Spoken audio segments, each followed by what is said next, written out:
Hello, good morning. मैं आप लोगों को अगले वीडियो में वर्ण विचार के बारे में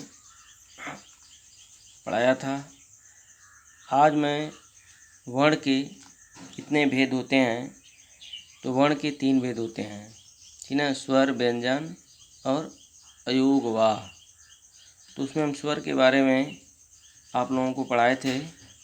अब स्वर के कितने भेद होते हैं उसके बारे में हम पढ़ाने जा रहे हैं। तो स्वर के भेद का मतलब ये होता है कि हिंदी भाषा में स्वर 2 प्रकार के होते हैं। कितने प्रकार के होते हैं? 2 प्रकार के। कौन कौन? पहला होता है ह्रस्व और दूसरा होता है दीर्घ। तो हम आप लोगों को ह्रस्व स्वर के बारे में बता रहे हैं। ह्रस्व स्वर का मतलब यह होता है जो स्वर छोटा होता है, ठीक ना, उसे हम क्या कहते हैं? ह्रस्व स्वर कहते हैं। तो ह्रस्व स्वर किसे कहते हैं? तो इसको आप लिखेंगे कि जिन स्वरों के उच्चारण में बहुत कम समय लगता है, ठीक ना, कम समय लगता है, उन्हें ह्रस्व स्वर कहते हैं। उन्हें हम क्या कहते हैं? ह्रस्व स्वर कहते हैं। ये कितने होते हैं? 4। कितने होते हैं? 4 होते हैं। अब ये जो यहाँ बिंदी लगी है और कामा लगा है, इसे हम क्या कहते हैं? अर्धविराम कहते हैं। क्या कहते हैं? अर्धविराम। तो ये जो चिन्ह है, जैसे एक यहाँ बिंदी है, कामा है, इसे हम अर्धविराम कहते हैं, ठीक ना। तो जैसे अ है, छोटी है, छोटा ऊ है और री है, ये 4 क्या होते हैं? ह्रस्व स्वर होते हैं। स्वर में यही 4 ह्रस्व स्वर होते हैं। बाकी स्वर जो होते हैं इसके बाद, ठीक ना, जिन उसे हम क्या कहते हैं? दीर्घ स्वर कहते हैं। तो ह्रस्व स्वर के बारे में आप लोग यानी जान गए कि ह्रस्व स्वर कितने होते हैं? तो 4 होते हैं। कौन कौन? अ है, छोटी है, छोटा ऊ है और री। समझ में आ गया ना। फिर एक बार देख लीजिए स्वर के भेद में, यानी हिंदी भाषा में स्वर 2 प्रकार के होते हैं। कितने प्रकार के? 2 प्रकार के। पहला होता है ह्रस्व स्वर। ह्रस्व स्वर हम किसे कहते हैं? तो जिन स्वरों के उच्चारण में बहुत कम समय लगता है, ठीक ना, उन्हें ह्रस्व स्वर कहते हैं। ये 4 होते हैं, ठीक है। जैसे अ, ई, उ, री। इसे हम जब बोलते हैं तो बहुत जल्दी में बोल देते हैं। इसके बाद दूसरा आपका आता है दीर्घ स्वर।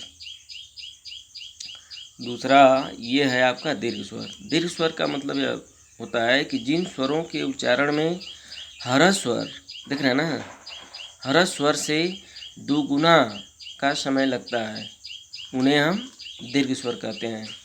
ये कितने होते हैं? ये 7 होते हैं, ठीक है। ये कितने होते हैं? 7। कौन कौन है? स्वर देख लीजिए। आ, बड़ी, बड़ा ऊ, ए, ओ, औ। फिर पुनः इसको देखिए, ये 7 ये दीर्घ स्वर जो हैं कौन कौन होते हैं? तो आ होता है, बड़ी, बड़ा ऊ, ए, ओ, औ। ये जो हैं ये 7 स्वर हैं। जब इनको आप बोलते हैं तो ह्रस्व स्वर से यानी इसमें अधिक समय लगता है। तो जिन स्वरों को बोलने में अधिक समय लगता है उसे हम क्या कहते हैं? दीर्घ स्वर कहते हैं। फिर एक बार इसको देख लीजिए, दीर्घ स्वर किसे कहते हैं? तो जिन स्वरों के उच्चारण में ह्रस्व स्वर से दुगुना का समय लगता है उन्हें दीर्घ स्वर कहते हैं। ये कितने होते हैं? 7 होते हैं, ठीक ना। 7 होते हैं। पहला होता है आ, बड़ी, बड़ा ऊ, ए होता है, ऐ होता है, ओ, औ होता है। तो आप लोगों ने ह्रस्व स्वर कौन होते हैं जान गए, ठीक ना। दीर्घ स्वर कौन होते हैं आप उनके बारे में जान गए। अब जो है आप लोगों को यह बताना है कि मात्रा चिन्ह।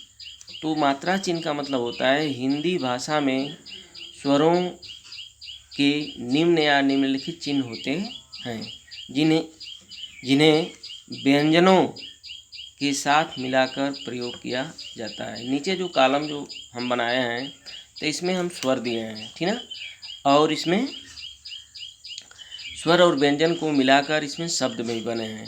तो जैसे अ जो स्वर है, ठीक ना, तो अ वर्ण में नहीं आता है, क्योंकि अ जो है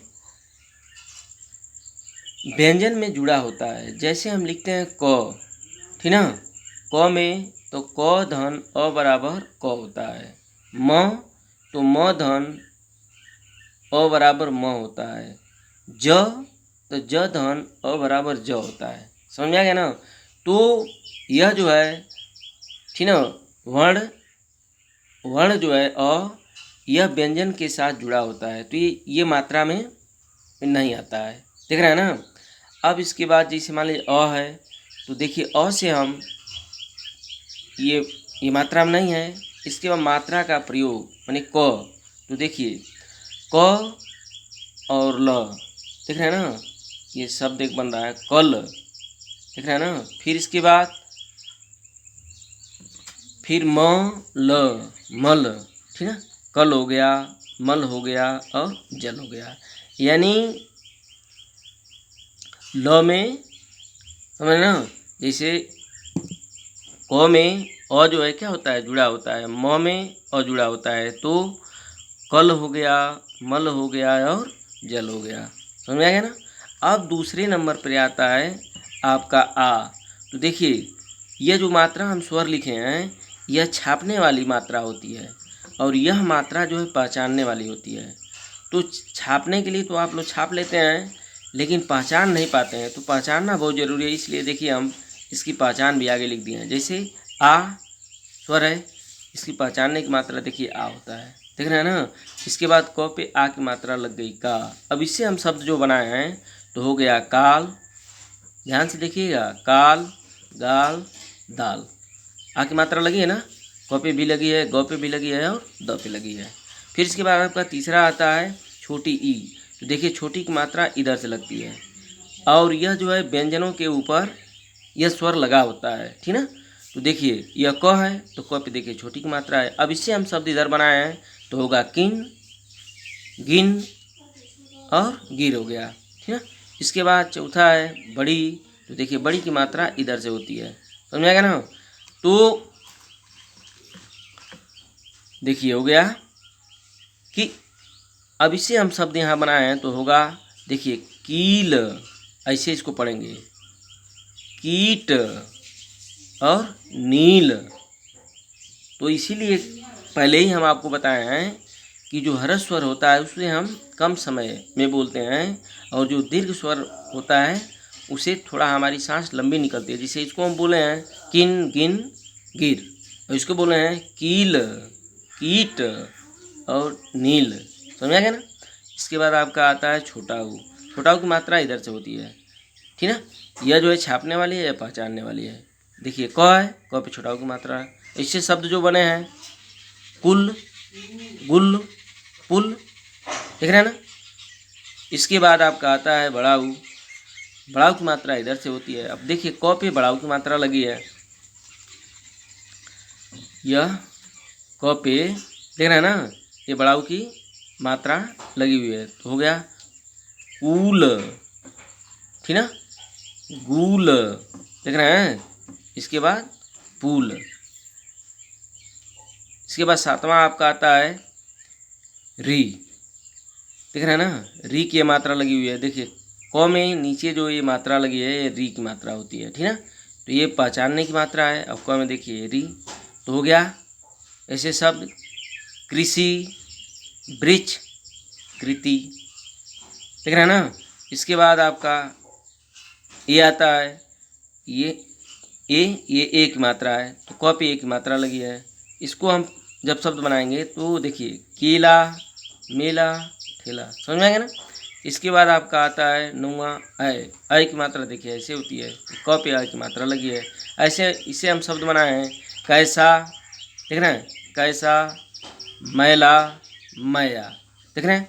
इसके बाद 10वां है आपका ओ की मात्रा देखिए ऐसे लगी है, तो क पे ओ की मात्रा लगी है। ऐसे शब्द जो बने हैं हो गया घोड़ा, मोड़ा, तोड़ा, देख रहे हैं ना। अब अंत में आपका आता है 11वां स्वर, ठीक ना।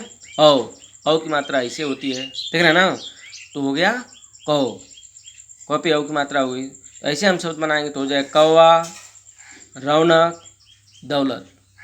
तो देखिए ये जो है स्वर के साथ, देख रहे हैं, स्वर के साथ जो है व्यंजन को मिलाकर लिखा गया है। हमेशा जो है स्वर और व्यंजन जब एक साथ मिलते हैं तो शब्द का क्या होता है, निर्माण होता है, ठीक ना।